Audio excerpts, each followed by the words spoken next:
My story begins with rethinking sex addiction. We didn't even talk about porn addiction back then. It was sex addiction. And the end of the story is creating an OCSB sexual health mindset. You don't need to know what that means right now. I like what Adam Grant says about what we're all up against. We all have to think again. All of us are here because we're having to think again. We all have to think about sex again, because so much of what we've been told about sex was something that was not good to think. We're always thinking again about sex. And I like to invite you all to think about, anytime you're thinking about rethinking something, the first thing we need to do is become curious, interested, ask questions, not state opinions, not give judgments, not give our evaluation of what's been said, but to ask a question based on curiosity. That's where we all have to begin if we're wanting to think again and rethink again. So my story began with curiosity. In 1989, 1990, 1991 in San Diego, I was a newer therapist. I was in private practice. And men were coming to me telling me they had been arrested by undercover police vice squads in San Diego for public sex, consensual public sex with other men in different spaces. And when they were charged with this and went through the judicial process, they were ordered to sex addiction treatment. They were court-ordered to sex addiction treatment as part of their consequence of the arrest. And sex addiction treatment in those periods of time were all with predatory, violent sex offenders. Those were sex addiction groups as well. And so men involved in very consensual sex were sitting in groups with men with predatory sex offend criminal histories. They were primarily heterosexual men. These were gay men in these groups. And they were terrified. Now, in San Diego, everybody goes to parking lots. You don't take public transportation. That's not how, unfortunately, our city lives. And so when men were so terrified to walk to and from their cars from the parking lot, when they went to the groups, they made up stories that they were arrested for heterosexual prostitution consumption. And they made up a whole story. That was just so they could be safe in the room. They were trying, and then I found out about this because they come to therapy with me to tell me this after they were all done with their sentencing. So what I did is I went to the San Diego court and I said, would you let me be on that list for the people who have to, who are providers for sex addiction treatment? And they agreed. It's not a big screening, they needed people. And so my name was on the list. I called all the attorneys who handled these cases. It wasn't a lot. And I said, if you have a gay man who's court-ordered to sex addiction treatment, give them my number, have them call me, and they don't have to go to the other groups. And then all of these men started coming to me. And it was a social justice issue. I didn't want those men to go through that shame and degradation that I saw those men go through. It was horrible. This is the darkest days of HIV. Gay men were pariahs in the world and not worth much dignity. So I spared them that experience. So, what happened? Well, I did a lot of watching and waiting. Well, these men were coming to my office, and the first thing I wanted to know is, am I a sex addict? Well, I didn't know. I hadn't talked to anybody who thought they were a sex addict. This was the first time I ever heard the words. Like, well, okay, well, you know, what is this? That got me very interested. So I started reading about this thing called sex addiction, and it didn't match with what I was hearing from the men in the room I was talking to. It just didn't match up. And so I thought, I need to learn more. So I spent from 1991 to 1993 going to every sexological conference like this. Lots of them in the United States at the time. There was a San Diego Sex Society. How fabulous was that? Like all the sexuality professionals met every month in San Diego for free, and we could go talk to each other. So for 2 years, I did a deep dive in sexuality, and for 2 years, I got professional training in group psychotherapy because I wanted to do group. I had this idea that the only way these men were going to get better is if they sat in a room and knew each other existed. And it was gay men that I was doing this for. So in October of 1993, I started the very first group for gay men who were concerned about their sexual behavior. That's what we called it, where you're concerned about your sexual behavior. And nobody was really concerned about gay men's sexual behavior. They were worried about, they were going to suffer the consequences of what gay men did. They were going to give them a virus. They were going to make them sick. They weren't concerned about gay men. So it was very meaningful for these men to gather and be together. And then as I got more involved in the sexuality field, I was a pariah at sex conferences.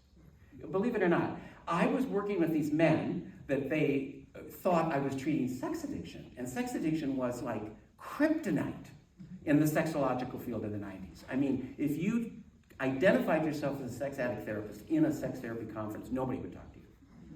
And so I had to constantly reassure the sexologists I was not a sex addiction therapist. That I had to do that every conference I went to. Otherwise, they wouldn't talk to me. And then I went to sex addiction conferences, and nobody would talk to me there because I was not a sex addiction therapist. It was a lonely place. Then sexual health comes out into the world. The World Health Organization first had its definition in 1975, but their 2006 definition was really an important one. And then PAHO, the Pan American Health Organization, has this sexual health definition on responsible sexual behavior.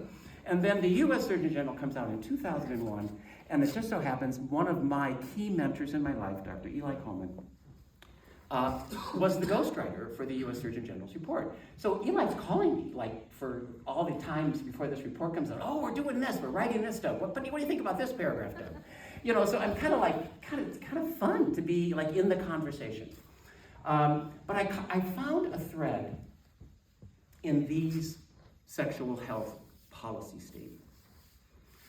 And here's where I began to start seeing problems with our field in sexual health. I called it, we're greedy. We want too much. We make these grandiose, huge macro definitions of sexual health that are completely unavailable to the general public.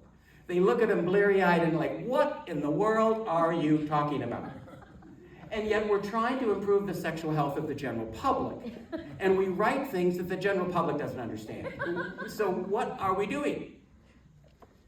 So I kind of saw this in my groups. The men needed something more basic, fundamental, easy, simple, and a place to start that mattered. It wasn't rocket science, it wasn't going to solve all the world's problems, but maybe there's a place to start that really matters. And where I found that was in the sexual health definitions, where the first thing that matters is that sexual health is a very simple equation if you get right down to it. It's a balance of three things: safety, pleasure, and rights. And you could have a conversation for the rest of your life on that equation alone. That's a human existential issue. Every sexual interaction, we're questioning all three of them, whether we know it or not. That thread leads to things like this. I had a 5-year grant in San Antonio, Texas, where I was asked to change the public health interface of HIV testing. This was back when you did public HIV testing.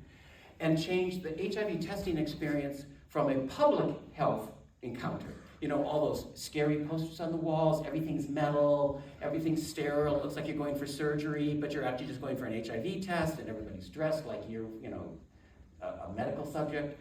It's very engaging, by the way. And so what we decided to do was make an HIV testing situation a sexual health conversation, not a public health conversation. And part of the reason is that many people who were marginalized people felt an HIV testing was not for them. It was to find out where the HIV was to protect white people from HIV. And so they didn't really feel that HIV testing was of interest to the person being tested. We were there so we knew where the virus was to protect other people. So we made the HIV testing encounter a sexual health conversation. We wanted to know about your sexual health. And the entire conversation, we had posters all over the walls of the 6 principles of sexual health. You know what those are in a minute. But we had this poster as well. That was, what is sexual health? We'd say it's this. And all the posters were done by a local artist from San Antonio. And the primary population was 16 to 24-year-olds, so all of our posters were kind of like of that age group, and it spoke to them. And by the way, those posters were on the wall in every room they were in. Passive sexual health conversations. So, what's a sexual health problem? If that's sexual health, what's a sexual health problem? It's an imbalance between safety, pleasure, and sexual rights. Not a disorder. Sexual health is a place to go. It's a destination. That's very different than having a disorder. Remember, the World Health Organization in 1975 made a statement that was new for all of us to hear. Health is not the absence of a disease. That was a new idea in 1975. That's not that old. So, what do we call this imbalance? Right? Oh. Makes me exhausted. This is what's out there, right? What do we call this imbalance of people with sexual behavior concerns? When this is the language out there. And this is the real words in English. I don't know what they are in other languages, but this is the English word. So I'm sitting there going, what am I going to call this? And what was really interesting was by entering this field, I began to realize sexual health is really about our words, our language. You just saw me do several sexual health conversations with the panel. Now, I want you to see how quickly people pick up sexual health conversation skills. Sexual abuse was the language that was being used. I intentionally asked about non-consent, not being victimized by somebody else as a victim. I wanted to talk about somebody who's actually engaged in crossing into what I call the non-consent zone. We don't often think that that's part of sexual abuse. We think it's the person that's being harmed or targeted. And when those people are not seen and heard, they feel worse than subhuman. So our words really matter. Notice how quickly the panel, they're standing right here, and I called it non-consent. Everyone started using non-consent right away. I don't think anybody used sexual abuse again. Did you notice that? People want their words. You give them the words and they start using them. So that's something I do all the time. We met for 2 hours, the group up here on Friday. It was an honor to meet with them. We all talked about their work. And I did a couple of those kinds of things in our meeting, and we kind of dealt with sexual health language. So one of the ways you can advocate and do, and I hope you walk away from this talk, feeling empowered to do, listen for all the avoidant patterns people have when it comes to talking about sex, and try to interrupt them. Where I found my words was in the 2004 study, John Bancroft study, where they came to the conclusion, look at the title of the study, sex addiction, sexual compulsivity, sexual impulsivity, or what? That is the same question we have in 2025. That question has not changed. It's the same question. And Bancroft, which at the time, John Bancroft was like, if it's good enough for John Bancroft, it's good enough for this therapist sitting in an office in San Diego, let me tell you. So they just said, we think we should call it out of control until we know a whole lot more about this. So that's where the term out of control sexual behavior comes from. We stand on the shoulders of others. All of us do. I had the joy of walking over to John Bancroft at a sex conference and saying, you gave me my words. It's exhilarating when we get to do that with colleagues and our mentors and the people we learn from. So, what sexual behaviors are actually out of control? That's the next question, right? See how you find one answer and you got to get curious again. This is where the Pago statement really made the difference in my life and in my work. That statement was about not just sexual health, but responsible sexual behavior. And I found these 6 words in that definition. And I looked at him and I thought, there it is. There's the basic things everybody should know. And you could build a lifetime from these 6 things. Now, you don't have to agree with me, but that's what I thought. And here they are. These are called the 6 principles of sexual health. Now look, everybody's taking a photo. Everybody's taking a photo. They're not going to go away. They're everywhere. You cannot imagine how many continents people know these 6 words. I'm with Hannah. I didn't even know Hannah until Friday. And Hannah runs up to me at dinner on Friday. Was it Friday night or Thursday night? Thursday night. Runs up to me at dinner. We're at the top of the... Walks up to me and she says, I talk about your 6 principles all the time. I've never met Hannah. I don't know Hannah lives in the planet. And she is talking about the 6 principles of sexual health. And I'm in Sweden. So I really want you to hear, when people hear something that's practical, it works, it's consumer friendly, it's effortless. And these seem to kind of be that. I have not had to put out a marketing campaign on TikTok to make people interested in these. I have not. So that's interesting. I think something's been captured here. I think people are looking for something simple and easy to convey that really helps people improve their sexual health. I think people really want that. So this is the language we can give people. And notice how readily available it is. Consent. Non-exploitation. This is the hardest one. It's the only principle that's in the negative.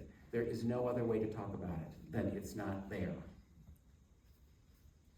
Prevention and protection. We do things to prevent, and when our prevention efforts don't work, we protect ourselves. We try to be as honest as we can. My husband and I have a company called the Harvey Institute. We train people to have sexual health conversations in so many different professions. And we teach all of them the first thing to do when somebody says something to you sexually that's vulnerable, or they ask a question that you can tell they're like a little embarrassed to ask, and you're like not ready for it, because I mean, how many of us are always ready for that tough sexual health question, right? It's in the car, we're surprised when I'm getting groceries, and all of a sudden, Mom, what's an orgasm? These things just happen. And so what you do to be honest is you look at that person who's been vulnerable, and the first thing you say is you take a breath. And what I tell people is nobody has died from a parent taking a breath before they answer a sexual health question. Your child will survive your breath. It's okay. Take a breath, and before you say anything else, you don't have to practice this. You just look at them and say, thank you for being so honest with me.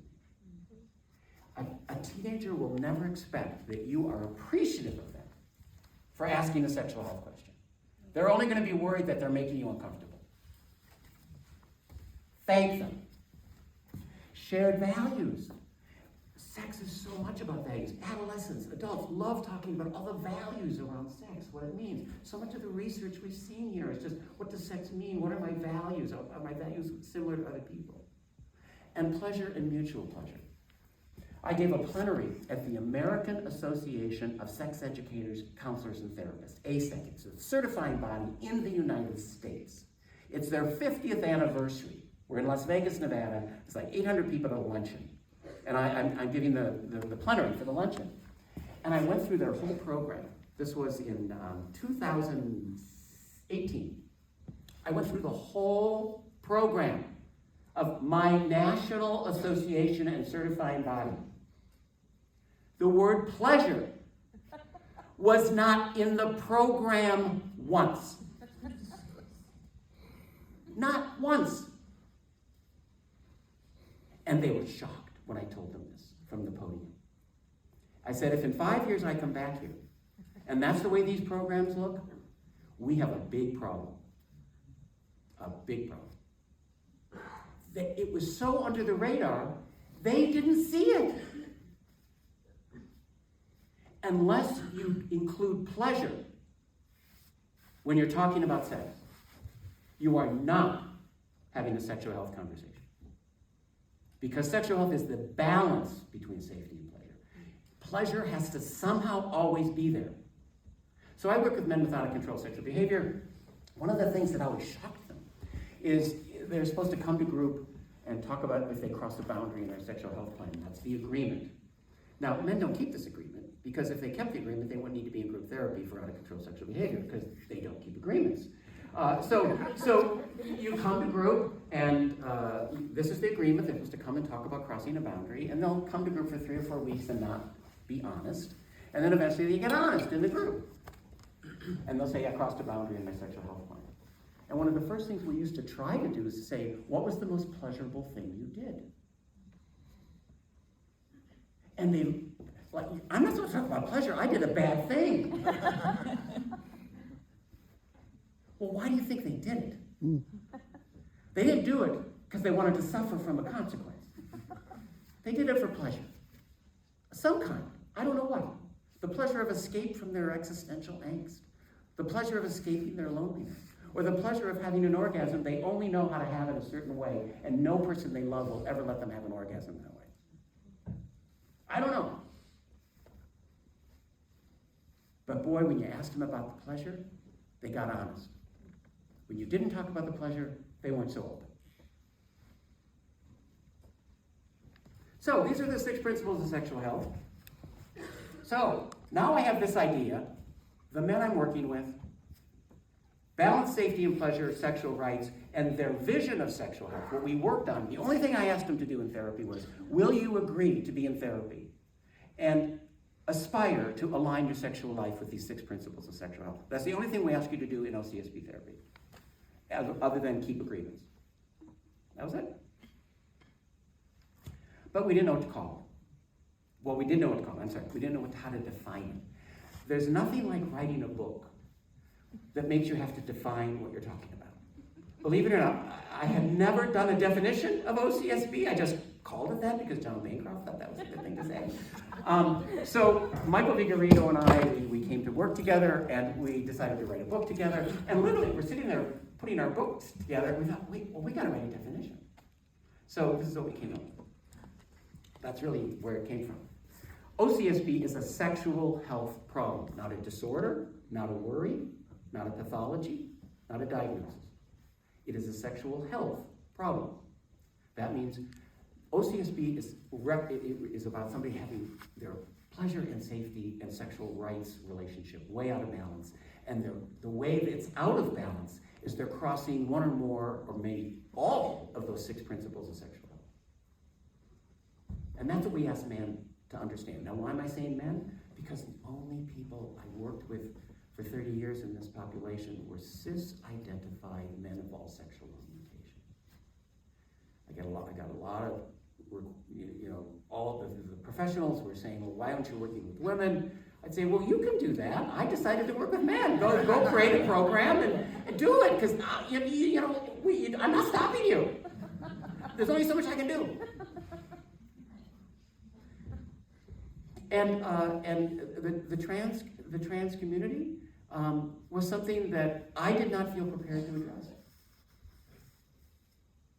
And I didn't want to assume I could.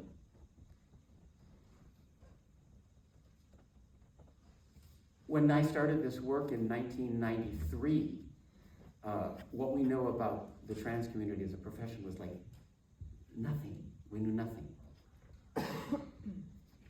So these are the cutting edges. Out of the binary and gender expansiveness. Those are the areas of growth for this intervention. But I'm going to tell you about my story. So how do we talk about OCSB? You can see how everything is getting curious here. Well, now how do we talk about it as a sexual health problem when this is how sexual health problems with out-of-control sexual behavior are talked about? I would go to conferences, and people would ask me, all the conferences in the US about this behavior were either about compulsive sexual behavior or sex addiction, things like that. So I go to the conferences, and I'd be in an elevator, and a certified sex addiction therapist, which is a certification in the United States, other places, would ask me on the elevator, so are you a CSAT? CSAT, like code, like are you one of us? I I'd say, oh no, I actually work from a sexual health perspective. They would literally turn around in the elevator and not talk to me. Now you laugh. We need to realize the opinions and judgments of our professionals can be so strong, they can be so shaming, it appalls us. But believe me, it happens. And if this is one of the human clinical conditions, people have such strong opinions, they think nothing of shaming a colleague because you don't think like me. And that's what I was up against. I would go to conferences, travel across the United States, and 4 people would come to my presentation while 300 were in the next room.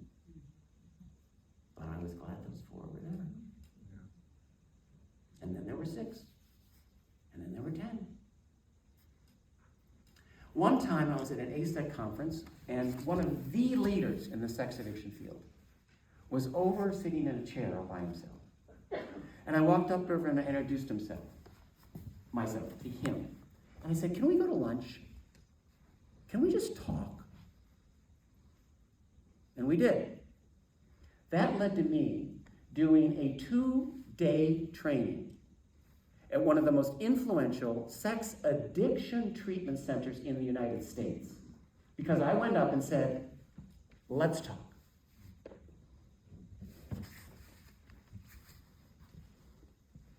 But we still needed to know how to talk about this.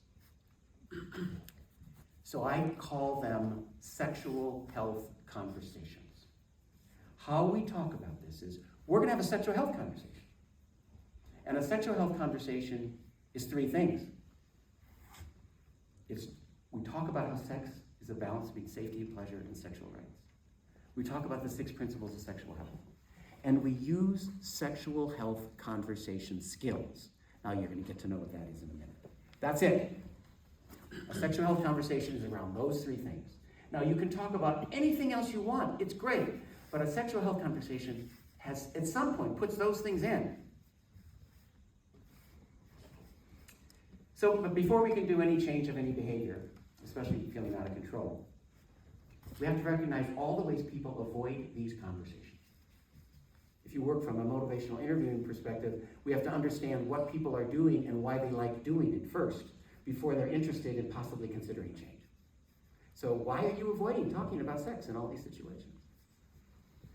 One of the things I learned about the men, they would come to these groups, and just because they had consequences from their sexual behavior did not automatically imbue them with the ability to talk about sex.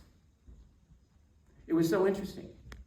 They would be involved in all sorts of sexual behaviors that brought them so much shame. And then when it came to actually talking about it, just saying it in a room, they would almost like decompensate.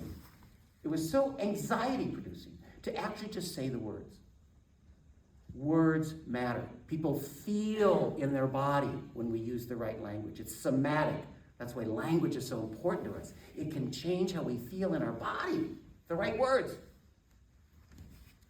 So language was really important. We had to teach men. So what we did is we had a long assessment process to prepare people to excel in our groups. If we just threw them in, they wouldn't know what to do. They wouldn't even know how to say words. It would be all avoidance. The whole interaction would be nothing but all their avoidant patterns. So the assessment was the way to help them begin to unravel some of their avoidant patterns when it came to talking about sex. So the assessment helped them become aware of it. So it would be an example, I'll get to this in a minute, but it would be an example of saying, well, I did it again yesterday, Doug. Well, what's the it? And you know what? They knew exactly what it was.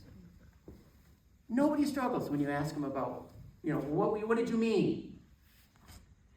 They're avoiding. They're not ignorant.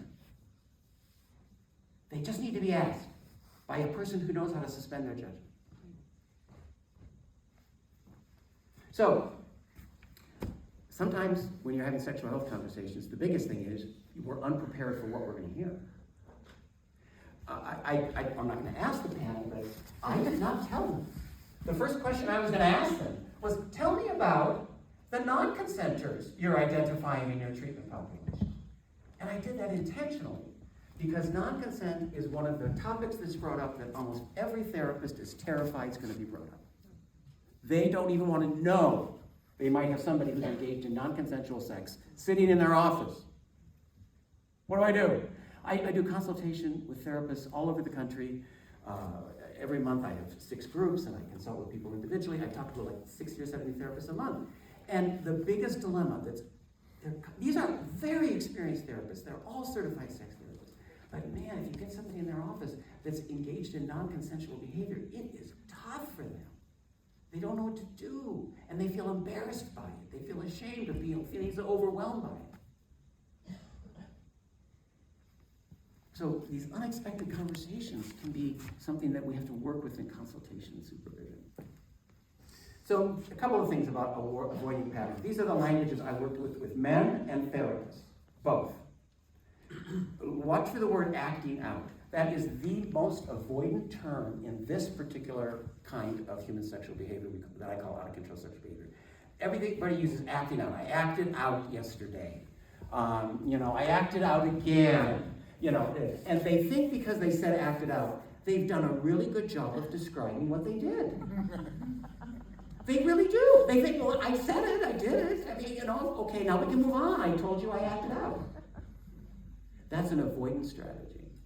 Because the emotions about the shame or the confusion or the guilt about the pleasure they felt, or the guilt they felt about exploiting somebody in order to get access to that sexual activity, all gets avoided by summarizing it in a cute little phrase that everybody thinks they know what it means, called acting out. So when somebody says acting out the next time in a clinical session, here's what one sexual health conversation is. Tell me what that means. When you say acting out, what do you want me to know? This is what I usually would tell them I don't want to assume I know what you're saying. I don't like assuming you know what I'm saying. Teach me.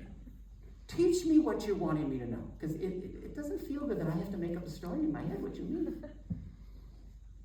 And you know what? A lot of men were really glad I asked them to do that. They don't want me to just assume a trite phrase is enough of meaningful communication between them. Well, that's my attitude. They externalize their life by this invader came into them, and that invader is this foreign object called an addict, and it has completely toxified their existence, and that's the problem. And this is where the merging of sex and addiction works so poorly in helping people understand what they're doing. They don't have an addict. They chose to exploit another person to get what they wanted sexually.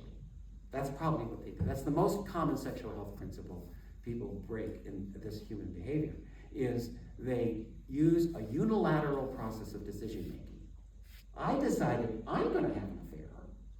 I don't usually use that. I could decide I'm going to break my agreement with my partner, but I'm not going to negotiate with them. I'm not going to tell them I did it. And I'm going to do all sorts of things to cover it up. That's what I'm going to do. And I'm going to tell you that I'm going to do this, because they'll come to a group and say, this is what I do. That's called exploitation. Men don't like that word. They hate that word. I cheated. This is such a common popular culture phrase, and yet what they're saying to you is, I make relationships agreements with people I love. I say to you, I'm going to follow through with this. And then I'm going to change my mind. I'm going to tell you. And I'm just going to do it. And then I'm going to take advantage of you believing I'm an honest person. I'm going to exploit that. That's what I'm going to do. Men don't like telling that story. It takes months for men in out-of-control sexual behavior therapy to finally say that story. And you know how they get to that story? By talking about when they exploit us first, not their partner.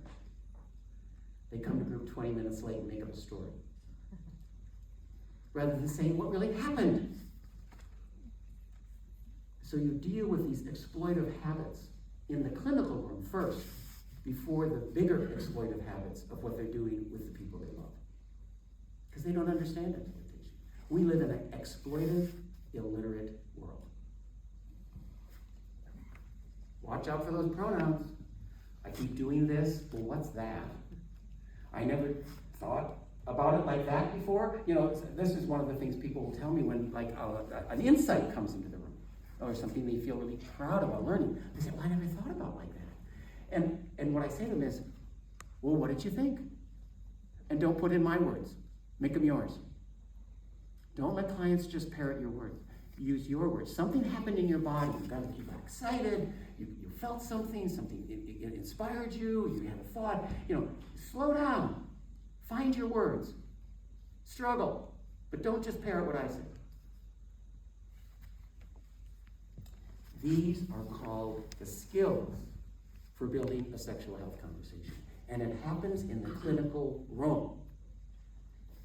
It happens between you and the client. That's where this gets learned first. So, individual therapy is a great way for clients to learn sexual health conversations. Group therapy, I think, has been an enormously popular, useful place. Once the men get these skills, they'll confront each other on it. And some of all the avoidant patterns is what they really like to confront the men on. So a new man comes to group. I did an ongoing group, so there were process groups where new people came and people stayed a more time, so everybody was always in constant flux of how long they had been in the group. So the more longer-term members, the new member would come in and start using these pronouns to avoid everything. Well, I came here because I do these things that get me in trouble, and that's their way of coming into the group. And I remember one group, one of the longer-term members of the group, the guy was using all these pronouns, and I wasn't saying anything. And the group member looked at me and said, Doug, are you going to let him get away with that? And I looked at the group member and I said, are you? We're in this together. We learn from each other. I'm not the only one in the room that's going to do sexual health conversations. Otherwise, that group's going to be really dull. Conferences and presentations. I would tell people I'm going to conferences, and particularly around group therapy. I went to an international group therapy conference every year. And I'd say, well, Michael and I would go to the group together, the conference together. And he'd say, what are you going to learn? And I'd say, I don't know, you tell me when I get back. What do you see different? Faculty lectures, we would oftentimes ask people, we talk about this group, we teach other professionals about this group. The men felt so proud. They knew they were in a space that not many men get to live in. They knew that from going to 12-step meetings. They knew that from being out in the community. They treasured this space. And so they loved knowing we were going out and talking about what we were doing in this room. It gave them esteem. And they also knew what they were doing didn't have a whole lot of other people to coach us in what we were doing. They knew this was a grand experiment. And the same thing happened in the drug and alcohol treatment intervention I developed in the early 2000s at Stepping Stone Treatment Center in San Diego, California. The residents of Stepping Stone were just so excited. There was no other place on the planet doing this. That was it. We were the first people to do it. And we kept on telling them, we have no one to get advice from. We're going to have to kind of figure this out ourselves. And the residents and the staff were all in it together. Oh, this is so cool. We're doing something nobody's done before. So you engage your clients in the world of sexual health is still an anomaly for most people in the world. And they're excited to be in it. OCSB publications, people would say, I went on, Googled your name, Doug, and I saw this paper. And they'd say, you write about this? They needed to be affirmed because they were so alone with this intervention. Everybody was in sex addiction. They needed these things to feel like they're getting good help. They knew I taught graduate courses. Here was a boundary.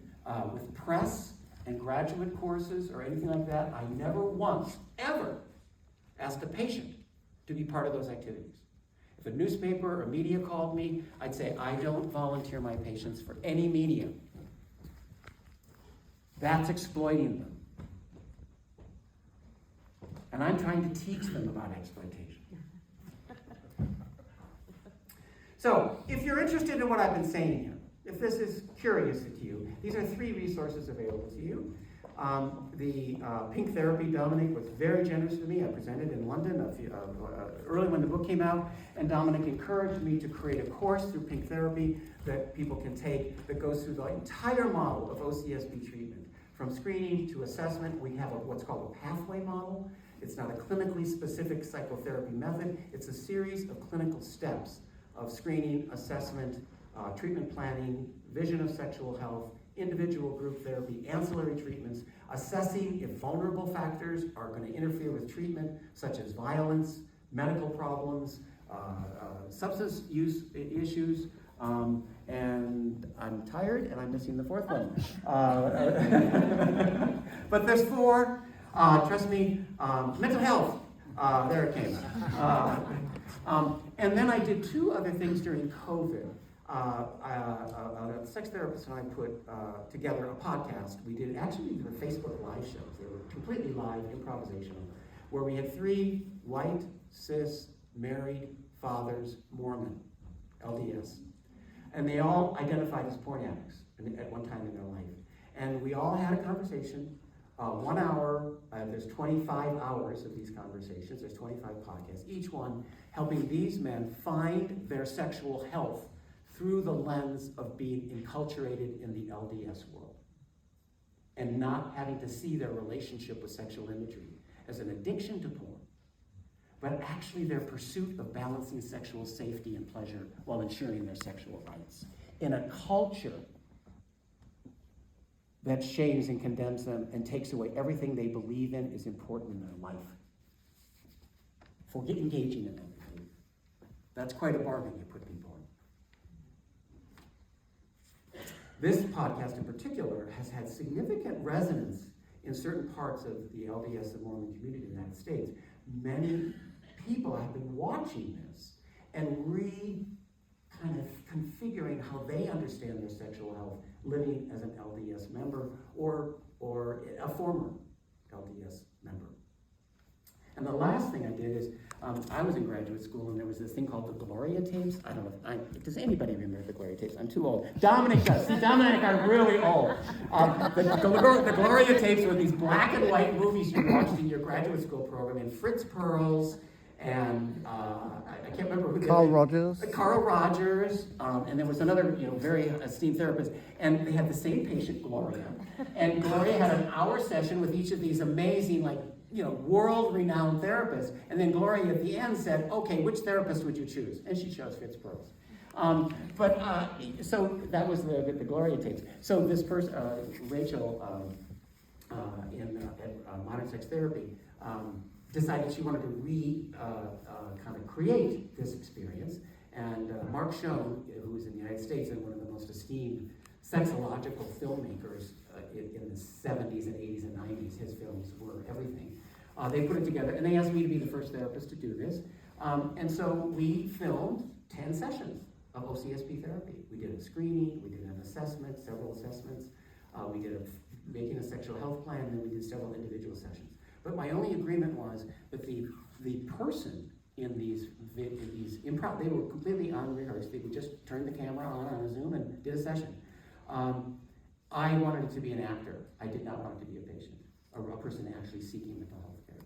So we did the casting call the same way you do a patient. So all of the actors called me and said, "I want to see you for therapy."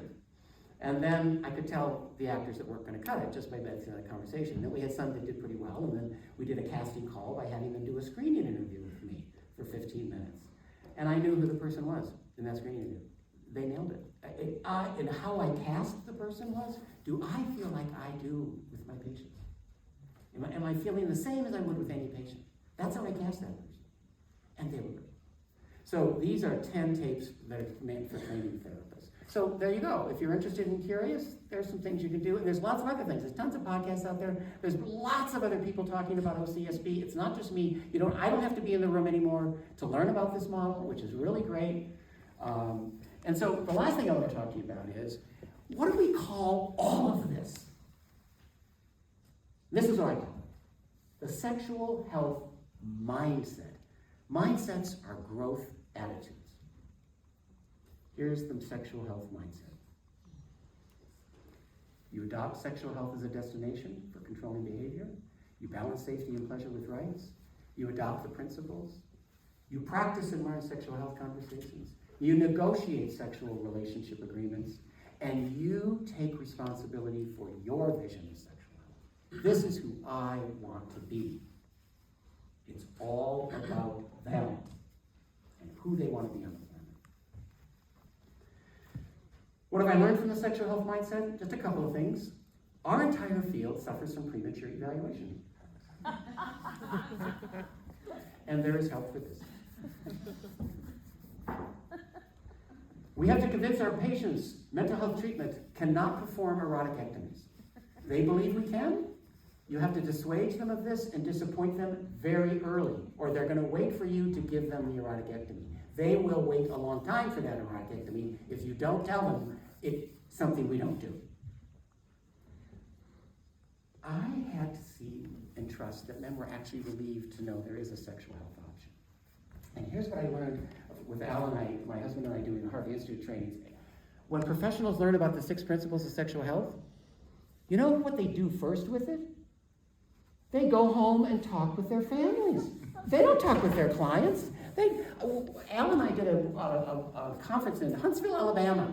You know, there were like, I don't know, 800 people, law enforcement people. It was a child abuse conference. And this guy walks up to us in the hallway, very clearly a police officer. Al knows what police officers look like from 20 paces. And the guy's walking up to us, and it's like, well, here he's coming to talk to us. And he walks up with all this enthusiasm. He says, thank you so much for your talk. And this is what I do. When somebody says, thank you for my talk, I say, what did you like? It's not enough to be appreciated. I want to know what mattered to them. What did you like? And he said, those 6 principles. I said, we said, well, what did you like about it? And he said, you know what? I've given all the sex stuff over to my wife. She's taking care of all that with the kids. But you know what? I can do that. I can talk to my kids about those 6 principles. And I'm going to go home and talk to them about them. I got 3 boys. I want to do that for my boys. Would have I known that if I didn't say, what did you like? Not, thank you, and, you know, feel good about myself. I wanted to know what this meant. Curiosity is where it all begins. If you want to have a sexual health conversation. They matter. Thank you.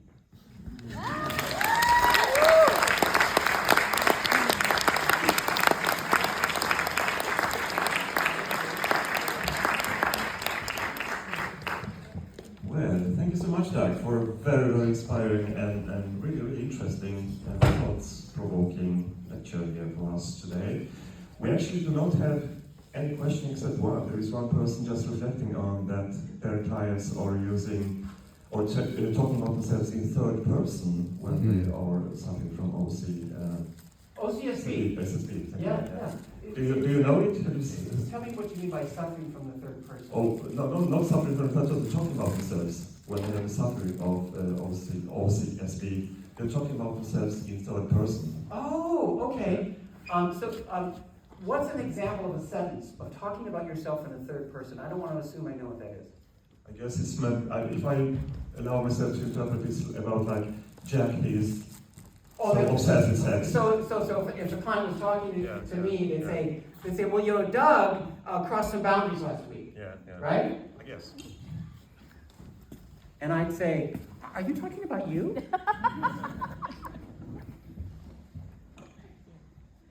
And I'll say something like, I usually just say I. Levity, curiosity. See how my question's about curiosity? Not judgment, not evaluation, not analyzing their defense, not giving my opinion. I'm curious about what they're wanting me to know. And I didn't know why he's saying Doug. I don't know, so I'm going to ask. Curiosity is a very useful conversation tool for when it comes to sexual health. And I think it's something as clinicians, we're not inspired enough to do something. We're supposed to give diagnoses, we're supposed to have our opinions, We're supposed to be the smartest one in the room. All of that we've been trained to do. I don't blame anybody. But I think curiosity is a habit I'd encourage you to try to find a little more breathing room for when you sit with your professional colleagues, when you sit with clients, and when you sit with yourself. Why did I do that? Why did I say that? I'll tell you about a moment that changed my life.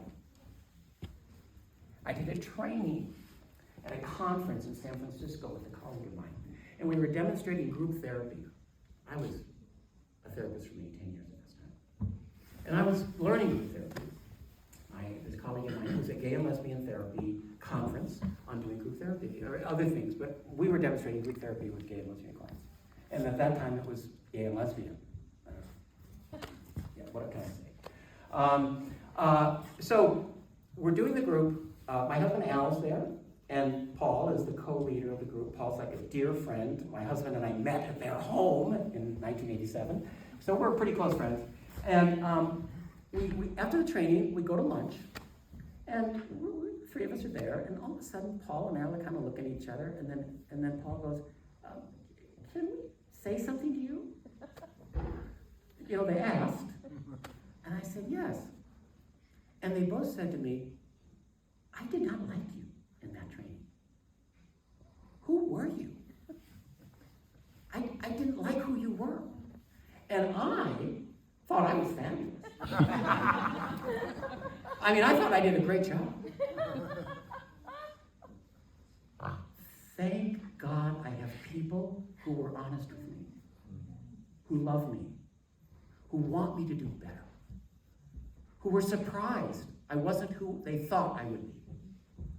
And they told me. I've been in consultation and psychotherapy ever since. Never stops. And two of the people who told me that over lunch were part of an 8-man consultation group that we decided to get together as gay therapists in the, middle 90s? Middle 90s, we decided, we gotta get, and it was because the sex addiction thing was coming up. That was it. None of us knew anything about it. So we were all scared. What's the sex addiction thing? So we decided to meet and have a consultation group. We never stopped meeting for 30 years. So I had a peer group supervision, I had professional consultation, I had psychotherapy, and I had tons of self-care stuff. This body is a high intake, demanding kind of thing to live in. But I don't regret any of it. So, who tells you hard truths so you get better at what you're doing? I'll tell one other story to honor my supervisor, Gay Parnell. I was getting ready to write my first book, the one that these fine people in Malmo and Norway and Sweden are, embraced. I was scared to death to write a book. Who am I to write a book? What do I know? It's all these other people on the stage who do that, not me. And so I was really dealing with my anxiety about being a person at the front, being seen and leading. That was really anxiety producing for me. And so, you sit with your supervisor over and over and over again. And my supervisor was from Texas, and she had this lovely Texas kind of drawl. And I remember one time I was going on and on about my neurosis, about writing a book that had nobody else in the world had written at that point. And she looked at me and she said, "Doug." She put her hand on her hips. "This what? Who? Me?" That's exactly how she did it. "It's not attractive." And that was really helpful. That was really helpful. Because I had an illusion that being what I thought was fake humble was the way I was supposed to be. People needed me to be confident and believe in what I wrote. I needed John Bancroft to be confident about his journal article. If he was ambivalent, we wouldn't be talking here about out-of-control sexual behavior. No, call it this, folks. So I began to embrace people need that from me, just like I needed it from him. And you know what? There are all of you in this room that are younger and newer or middle career professionals. I hope you are in this profession long enough that somebody looks at you and wants you to be strong, confident, clear, and let them lean on you. We all need each other. You've had a great conference. Go! As who's the comedian? Tracy Chapman, not Tracy Altman. Yeah. She always ended her show going, go home. So, enjoy. Thank you.